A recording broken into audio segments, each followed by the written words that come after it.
अब तक हमें ये तो पता चल चुका है कि जो परमात्मा है, वो जो क्रिएटर है, वो किसी एक स्थान पे नहीं है, हर जगह मौजूद है। आप में, मुझ में, आपके सामने पड़ी हर निर्जीव वस्तु में, वहां पर भी मौजूद है।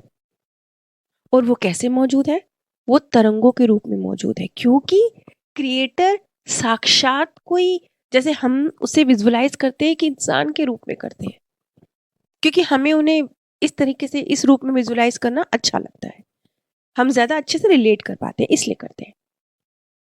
लेकिन ऐसा नहीं है। वो तरंगों के रूप में हर चीज में विद्यमान है। अब जैसे हम थर्ड डायमेंशन में हैं, जैसे जैसे हमारी शरीर के अंदर ये जो बिजली है, ये जो तरंगे हैं, ये जो इलेक्ट्रिसिटी हमारी बॉडी के अंदर है, जैसे जैसे हमारा स्तर ऊंचा उठता जाएगा, इनकी जो वाइब्रेशंस है, इनका जो कंपन है, वो बढ़ता जाएगा। और जैसे जैसे इसका कंपन बढ़ता जाएगा, वैसे वैसे हम हल्के होते जाएंगे। मतलब इन तरंगों का कंपन जितना कम है, उतना ही वो चीज निर्जीव है, ठोस है और आध्यात्मिक रूप से उन्नत नहीं है। और जैसे जैसे कंपन बढ़ता जा रहा है, वैसे वैसे वो आध्यात्मिक रूप से आगे बढ़ रही है और उसका स्तर ऊंचा उठ रहा है। और जो ऊंची आत्मा है, या चौथे दर्जे की आत्मा है, या फोर्थ डायमेंशन की आत्माएं है, या कहिए कि जो दिव्य आत्माएं हैं, जो हमारी मार्गदर्शक आत्माएं हैं, इनका कंपन बहुत ज्यादा है। ऐसे जैसे जैसे पंखा चल रहा है, जब पंखा बहुत तेज बहुत तेज बहुत तेज चलता है तो उसकी पंखुड़ियां दिखनी बंद हो जाती हैं। ऐसे ही जब हमारे शरीर के अंदर ये जो तरंगे हैं, वाइब्रेशन है, जो बिजली है, इसका कंपन ज्यादा होता है, तब हमारी जो बॉडी होती है बहुत हल्की होती है। या ये कह लीजिए रोशनी की होती है, जैसे कि हमें फोर्थ डायमेंशन में जब जब हम चले जाएंगे वहां मिलेगी। और ये तो शारीरिक रूप मैंने आपको बताया कि बॉडी हल्की होती है या रोशनी की होती है, लेकिन उतना ही व्यक्ति आध्यात्मिक रूप से भी ऊंचे दर्जे का होता है। जैसे अब आपके सामने अगर कुर्सी रखी है, तो उसके अंदर भी ये तरंगे मौजूद हैं, परमात्मा की ऊर्जा वहां पर भी है, लेकिन वो इतना कंपन इतना स्लो है कि वो ठोस रूप में है और वो आध्यात्मिक रूप से भी ऊंची नहीं है। मान लीजिए वो फर्स्ट डायमेंशन में है। और एक दिन ऐसा आएगा जब ये जो तरंगे हैं आपके अंदर, इनकी वाइब्रेशंस इतनी तेज होगी कि आपकी जो बॉडी होगी वो रोशनी की होगी, बिल्कुल हल्की होगी, पारदर्शी। और तब क्या होगा? तब आप पहुंच जाएंगे सेवेंथ डायमेंशन में, क्योंकि सातवीं डायमेंशन में रोशनी की बिल्कुल हल्की बॉडी है। मतलब ये तो चौथी डायमेंशन से ही शुरू हो जाती है, लेकिन सातवीं में बहुत हल्की है। यानी आप पहुंच जाएंगे इस गैलेक्सी के कोर में, और तब आप पूर्ण बन जाते हैं, पूरे हो जाते हैं। आप उस क्रिएटर के इतने करीब पहुंच जाते हैं कि आप खुद क्रिएटर बन जाते हैं। और तब आप में भी क्षमता होती है ग्रहों के निर्माण की।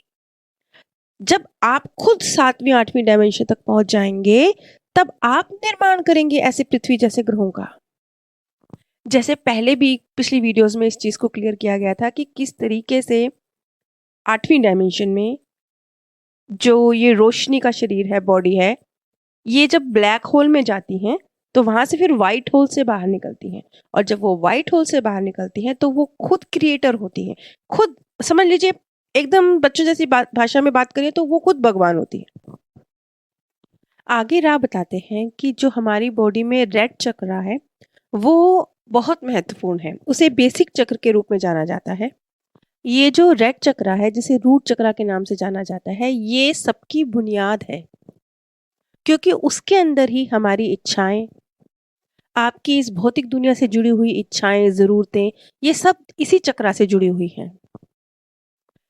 तो ये जो रूट चक्र है, ये बेशक बहुत महत्वपूर्ण है, क्योंकि ये हमारी जो भौतिक जो जीवन हम जी रहे हैं उसमें हमें मदद कर रहा है। लेकिन अगर आध्यात्मिक उन्नति के नजरिए से देखा जाए तो ये महत्वपूर्ण है, लेकिन इतना महत्वपूर्ण नहीं है, क्योंकि जिनका ये चक्र ज्यादा एक्टिव है, वो फिर इस भौतिक दुनिया में जो सरवाइव करने के लिए, जो जीवन यापन करना है, रिश्ते, घर परिवार, बच्चे, नौकरी, इन सब चीजों में ज्यादा व्यस्त रहते हैं। आगे राह बताते हैं कि रेड चक्र, ऑरेंज चक्र और येलो चक्र, तीनों में ही जो इस भौतिक दुनिया की जो बेसिक ज़रूरतें हैं, उनसे रिलेटेड कार्य ही चल रहे होते हैं। ऑरेंज चक्रा में जो हमारे इमोशंस हैं, जो हमारी पहचान है, जो हम समझते हैं, उससे जुड़ी हुई जो इच्छाएँ हैं, वो शामिल हैं। और जब आप येलो आभा तक पहुँचते हैं, तो आप थोड़ी-सा आपका जो भौतिक भौतिक दुनिया में ही हैं आप, लेकिन आपका दायरा थोड़ा-सा बड़ा हो जाता है। दायरा यानी जैसे आप अपने आप को किसी कम्युनिटी का हिस्सा मानने लगते हैं और पावर को, इस भौतिक दुनिया की पावर को हासिल करने की जो काबिलियत है और दूसरों पर प्रभाव डालना, ये चीज़ चलती रहती है। लेकिन इसके बावजूद ये तीनों जो बेसिक चक्रा हैं, तीनों जो आभाएँ हैं, ये बहुत महत्वपूर्ण हैं, क्योंकि यहीं से जैसे नर्सरी क्लास होती है ना, तो आप क्या बोलेंगे? आप ये बोलेंगे कि जो बच्चा 10th तक पहुँच गया है, तो उसके लिए फर्स्ट, सेकंड, थर्ड क्लास की कोई अहमियत नहीं थी, ये तो नहीं बोल सकते ना आप। ऐसे ही ये जो रेड चक्रा, येलो चक्रा, ऑरेंज चक्रा, ये जो 3 हैं, ये एक स्प्रिंग की तरह हैं, आपको पुश करते हैं ग्रीन चक्रा की ओर। आपके कदम थोड़ा ऊपर की तरफ ले जाने में आपकी मदद करते हैं। सीधी-सी एकदम सरल-सी भाषा में कहें, तो ये तो हम अपनी दुनिया में भी देखते हैं ना, ज़्यादा आप आध्यात्मिक नज़रिए से, बहुत गूढ़ नज़रिए से मत सोचिए, सिंपल तरीके से सोचिए। आप ये भी तो देखिए ना कि आप अध्यात्म की तरफ मुड़ते हैं, बेशक ज़िंदगी में कुछ मुश्किलें आती आती हैं या कुछ आपकी इच्छाएँ होती हैं, कुछ ऐसा होता है जब आप अध्यात्म की तरफ मुड़ते हैं। लेकिन इन सब से भी पहले एक जो इस भौतिक दुनिया की नीड होती है, एक थोड़ा सर्वाइव करने के लिए, जीवन जीने के लिए जो ज़रूरतें होती हैं, जब आपकी वो पूरी होती है, तभी तो आप अध्यात्म की तरफ सही मायनों में जुड़ते हैं। अगर वही पूरी नहीं होंगी, तो आप पीछे ही झुके रहेंगे, आप आगे की तरफ बढ़ने की हिम्मत ही नहीं जुटा पाएँगे। इसलिए इन्हें भी कम करके मत आकिए। ऐसा कुछ नहीं है कि फर्स्ट, सेकंड या थर्ड क्लास को आप कम कहेंगे। 10th तक आपको पहुँचाने के लिए उनमें उनका बहुत बड़ा रोल था। लेकिन ये चीज़ ज़रूर है कि जिन लोगों के बस यही 3 चक्र एक्टिव होते हैं, वो लोग अनकंडीशनल प्रेम या अध्यात्म की गहराई वहाँ तक नहीं पहुँचे हुए होते। वो कंडीशनल प्रेम, किसी कम्युनिटी से जुड़े रहना, पावर को हासिल करना, इन चीज़ों में ही उलझे होते हैं।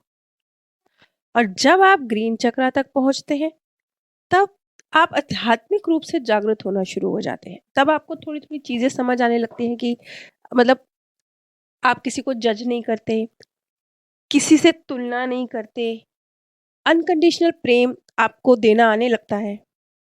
और जब आप, जो सबसे बड़ी बात है, महत्वपूर्ण बात है, जब आपका ये रेड, ऑरेंज और येलो चक्रा के बाद जब आप ग्रीन और ब्लू चक्रा तक पहुँचते हैं, तब एक बहुत महत्वपूर्ण परिवर्तन आता है। वो ये कि जैसे कि जब तक आप नीचे के 3 चक्रों में उलझे हुए हैं, महत्वपूर्ण तो है, लेकिन आपकी मर्ज़ी से यहाँ कुछ नहीं चलता। तब तक आप इस दुनिया में उलझे हुए हैं। आप उस दूसरी दुनिया की सच्चाई को समझने के लिए तैयार ही नहीं हैं। तब जैसे वो मृत्यु को प्राप्त होना, रीबर्थ लेना, फिर मृत्यु को प्राप्त होना, फिर रीबर्थ लेना, ये जो चक्र है, ये चक्र आपका चलता रहता है, क्योंकि आपको ऑटोमेटिकली सब कुछ हो रहा है, आपके हाथ में ही नहीं है। लेकिन जब आप 3 चक्रों से उठ के ऊपर चौथे चक्र में पहुँचते हैं, जब आपका दिल का चक्र जागृत होना शुरू होता है, वहाँ से चीज़ें आपकी मर्ज़ी के मुताबिक मूव होना शुरू होती हैं। यानी तब जब इस तरह का व्यक्ति मृत्यु को भी प्राप्त होता है, तो अब मुझे रीबर्थ लेना है या नहीं लेना है, या ठहरना है या देर से लेना है, इसका फैसला भी वो लेता है। और जो लोग 4th डायमेंशन तक पहुँचते हैं, उनका ब्लू चक्रा बहुत अच्छे से एक्टिवेट होता है। यानी कि उस डायमेंशन में पहुँचने के बाद, जैसे यहाँ तो हम मरते हैं, फिर नेक्स्ट बर्थ लेते हैं, सब कुछ ऑटोमेटिकली हो रहा है, हमें कुछ पता ही नहीं, हमें अपना पास्ट बर्थ पता ही नहीं। सबक सीख रहे हैं, फिर नेक्स्ट सबक सीख रहे हैं, ये सिलसिला चल रहा है। लेकिन 4th डायमेंशन में पहुँचने के बाद ये सिलसिला रुक जाता है, क्योंकि वहाँ मृत्यु जैसी कोई चीज़ ही नहीं होती। मृत्यु होती है, वहाँ पर भी शरीर खत्म होता है, लेकिन मृत्यु यहाँ पृथ्वी की तरह सब खत्म, बिल्कुल खत्म, ये वाला एहसास नहीं होता। मृत्यु, हाँ ठीक है, एक शरीर छोड़ा है, दूसरा शरीर लेंगे, पिछली जर्नी भी याद है, उससे पहले जो हम 3rd डायमेंशन में, 2nd, 1st में जो कुछ भी करके आए हैं, सब वो भी हमें याद है। टेलीपैथिकली सब एक दूसरे से कनेक्टेड भी हैं। तो जब आपको सब कुछ ही पता रहेगा, कैसे आपकी मृत्यु हुई, कैसा आपने जीवन जिया, कितने जीवन लिए, और आगे कौन-सा बर्थ, अब कौन-सा शरीर आपको मिल रहा है, यहाँ तक कि 4th डायमेंशन में आपके जो सबक हैं वो चेंज नहीं होते। क्यों? क्योंकि आपको अपने सबक याद है ना। ये एक चैप्टर से दूसरे चैप्टर पे जाने जैसा है, लेकिन यहाँ पृथ्वी पर एक क्लास से दूसरी क्लास में जाने जैसा है। टोटल सिलेबस चेंज हो गया। वहाँ पर एक चैप्टर से दूसरा चैप्टर आ गया, ऐसे समझ लीजिए। तो 4th डायमेंशन को अगर हम इस पृथ्वी की नज़र से देखना शुरू कर दें, एक जैसे पृथ्वी पे फँसे हुए लोग हैं, उनकी नज़र से देखना शुरू करते हैं, तो ये समझ लीजिए वो स्वर्ग है। क्योंकि जहाँ आप अनकंडीशनल प्रेम दे पा रहे हैं, ले पा रहे हैं, सामने वाले के मन के भावों को समझ पा रहे हैं, उसकी पूरी जर्नी को समझ पा रहे हैं, वो बेचारा ने जो कुछ किया, क्यों किया, कैसे किया, क्या-क्या उसका जीवन था, कितने-कितने जीवन थे, वो सब भी आप जान पा रहे हैं। वो अगर आज ऐसा है तो कैसे-कैसे अनुभव से गुज़रा है, वो भी आप जान पा रहे हैं। अगर ऐसी स्थिति है, तो आप समझिए कि दूसरे को जज करना या अपनी ही जर्नी को लेके किसी गिल्ट में जाना, ये सारी चीज़ें खत्म हो जाएँगी ना। इसलिए खत्म हो जाएँगी क्योंकि आपको सब कुछ याद है, सब कुछ पता है, तो मृत्यु का डर भी खत्म। क्यों? क्योंकि फिर तो पता है कि ये 4th डायमेंशन में सबको पता है कि वो अभी मृत्यु को प्राप्त हो रहे हैं, दूसरा शरीर ले रहे हैं, फिर दोबारा से यहीं यहीं पे जर्नी शुरू होनी है, सब याद रहेगा। ऐसा कुछ नहीं है कि शरीर छूट गया तो अब मैं अपनी पुरानी जर्नी भूल गया, जैसे यहाँ पृथ्वी पर होता है। और इस पृथ्वी पर जिन लोगों का जो ब्लू ऊर्जा है, जो ब्लू चक्रा है, वो खुलना शुरू हो जाता है, वो आध्यात्मिक ज्ञान को समझते हैं, उसे जीते हैं और उसे आगे बाँटना शुरू कर देते हैं। और उसके बाद जिसे कहते हैं कि अवेकनिंग कहते हैं, कुंडली जागरण कहते हैं, वहाँ तक पहुँचने के बाद तो फिर व्यक्ति उस क्रिएटर के साथ कनेक्ट होना, उसके काम करने के तरीके को समझने लगना, यहाँ तक उसकी शुरुआत हो जाती है। और जिन लोगों का ये कुंडली जागरण शुरू हो जाता है, उनमें एक ऑटोमैटिकली, चाहे उनको पता हो, चाहे ना पता हो, अनजाने में ही उनके अंदर जैसे वो कुछ बोल रहे हैं, तो किसी तक एक पॉज़िटिविटी पहुँच रही है, उनका किसी का मन हल्का हो रहा है। कोई आराम के एहसास को पा रहा है, रिलीफ़ को पा रहा है। वो किसी को टच भी कर रहे हैं, तो उसको हीलिंग मिल रही है। इस तरह की पावर्स ऑटोमैटिकली उनमें आनी शुरू हो जाती हैं।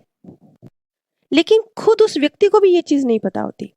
क्योंकि अब किसी का कुंडली जागरण अगर होगा, तो जैसे अब आप देखते हैं ना यूट्यूब पे बहुत सारी वीडियो आ जाती हैं कि कुंडली जागरण कर ली है या हम करवाते हैं। इनमें से किसी की भी कुंडली जागरण नहीं है। क्योंकि अगर हो तो वो उनके कार्यों में, उनकी बातों में नज़र आएगा। खुद तो उन्हें इस चीज़ का एहसास भी नहीं होगा। वरना अब तक ये तो हम इतना तो समझ ही चुके हैं कि चाहे मोक्ष को प्राप्त करना हो, चाहे कुंडली जागरण करनी हो, ये कोई और किसी और के लिए नहीं कर सकता। ये खुद की जर्नी है। इस चैनल पर जितनी भी वीडियोस उपलब्ध हैं, अगर आप उन्हें अपने चैनल्स पर अपलोड करना चाहते हैं, तो आप कर सकते हैं। आप सभी पर परमात्म सौंदर्य, प्रेम और आनंद सदैव बरसता रहे। आप सभी दिव्य परम धाम में स्थान प्राप्त करें। अब तक हमें ये तो पता चल चुका है कि